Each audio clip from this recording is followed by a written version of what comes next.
Hello, everybody. My name is 凯。我今天用最短的时间教你们用手机拍出美美的照片。And let's go. 好，如果你喜欢这些照片，那你可以继续看这个影片。那如果你不喜欢看这些照片，那我可能先不要看这个影片，因为无法达到你们预期的效果。我先告诉你们要用什么的手机才能拍出好的照片。答案是。所有的手机都可以拍出好照片，这是我人生中的第一支手机，它也是我 IG 上面第一张照片拍摄的手机。好，但我又买了一支 Zenfone 5， 我又买了一支 ASUS 的 Zenfone 2， 接下来我就买了一台 HTC Desire， 然后我又买了下一支手机 Nextbit Robin。好，如果想要看更多的美美的手机拍的照片，那你可以看到我的 Instagram。Link it in the description。好了，那今天我要用我现在最新的手机，今天就是拿它来教你们怎么用手机拍照。好，那我们去下一个景点喽。好，那在拍照之前，你要先选择你的 application。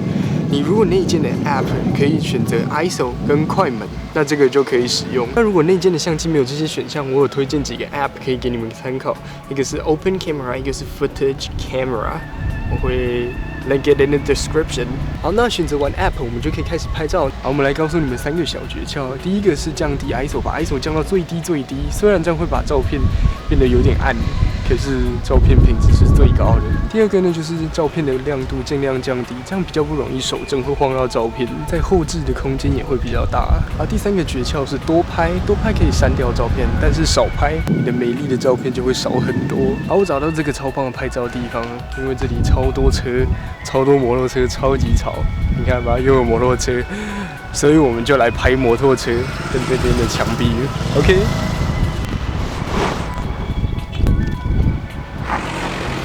好，那当然，这张照片也会在我的 Instagram account。Make sure you check it out。当你打开相机软体，我们要先去寻找可以调整 ISO 跟快门的地方。那我这只手机可以调整到 Pro 模式，那我们就可以清楚看到 ISO， 还有我们的快门。手机的光圈是固定的，所以我们不需要考虑光圈的大小。那当然，我们也可以手动来调整我们的白平衡，但是我通常都相信自动。接下来这里可以调整我们的对焦，那我也都是相信自动。那我个人习惯 ISO 都是固定在100，因为 ISO 在100的时候，画面品质是最细致的。那当然有的时候比较昏暗的地方，我会拉到200。那如果我到非常暗的地方，需要把 ISO 拉到400的时候，我应该都会把手机收起来，享受当下吧。那我们 ISO 固定在100的时候，我们只剩下最后一个关键需要调整，那就是快门。那我觉得快门是一个创意的关键，你可以使用慢快门制造一些模糊的效果，或者是你要使用很高速的快门捕捉一些瞬间。那我们现在是要拍摩托车是动态的，那我想要捕捉清晰的摩托车，我的快门就可以拉到很高很高。但如果你们在手持拍摄的时候，安全的快门速度大概是60分之1秒左右。那这是我的个人经验，那就给你们参考。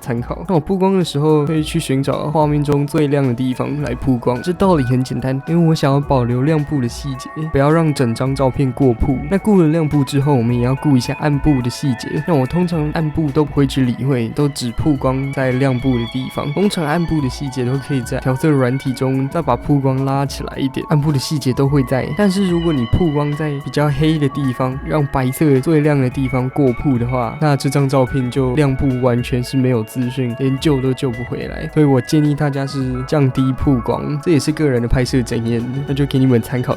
好，那大概操控相机的部分就到这边，那我们就要开始寻找美丽的构图，捕捉精彩的瞬间。我都快被晒黑了。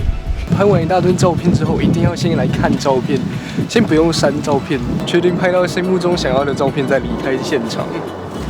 好，接下来这是一个简短的调色教学。那如果想要学更多的调色技巧的话，在下面留言让我知道，看我到底要不要做这个影片。好，我们打开 Photoshop 之后，会入我们刚刚拍的照片。这手机版的 Photoshop 就是长这样子。一开始进来就是我们的滤镜页面。Photoshop 的特色就是你可以自定自己的滤镜，储存起来，下次就套用你的滤镜就 OK 啦。接下来我们到了调整页面，我们可以调整一下清晰度、锐利度，把曝光拉高一点，对比降低一点点，亮部我喜欢把它降到最低，阴影喜欢拉到最高。那高光就看情况调整，那最暗的地方就看要保留多少的暗部细节而决定，色温就看个人喜好了。那鲜艳度我喜欢把它拉很高，然后饱和度再降低一点，这样每一个颜色会看起来比较跳。好，那我们再做一些细微的调整。好，接下来我们就来看一下原始照片跟调颜色之后的照片的差别。好，接下来我们就按上面的分享，我们就可以分享到社群或者是储存我们的照片。好，那我们的调色就完成喽。好，那这就是我们的手机拍照教学影片。那如果喜欢这个影片，那就按个赞，然后订阅我的频道。那如果想要看更多的影片，好，那我们下次再见喽，拜拜。